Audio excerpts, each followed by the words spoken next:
2 in 3 Georgians, they are concerned about tariff impacts, and that was from a new poll from Morning Consult. Well, only a quarter of Georgians want the measures to stick around permanently. Atlanta News First political reporter Doug Reardon is at the state capitol, where this could impact the Georgia budget as well. State law requires that the Georgia budget be balanced. Lawmakers left here just last week, but if tariffs start to impact our bottom line or some of our federal funding gets cut, they could find themselves right back here.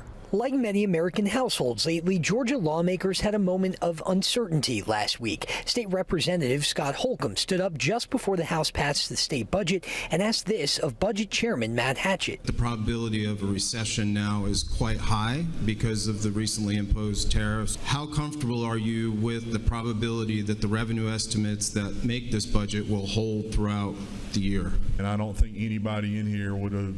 We could not object to coming back and correcting something that all of a sudden, unforeseen by us, we have to correct. A special session is rare, but Georgia law requires the budget to be in balance. Just a few minutes after the budget passed, House Speaker John Burns voiced support for Trump's aggressive stance on trade. And look, he's leveling the playing field with countries that we trade with all around the world.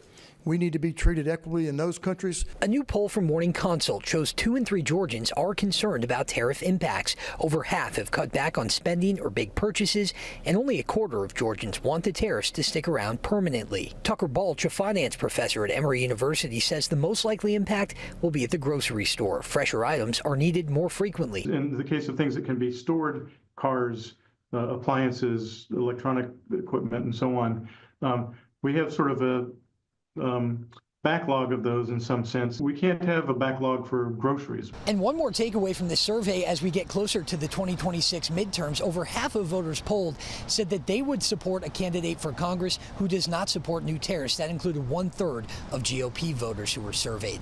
At the state capitol, Doug Reardon, Atlanta News First.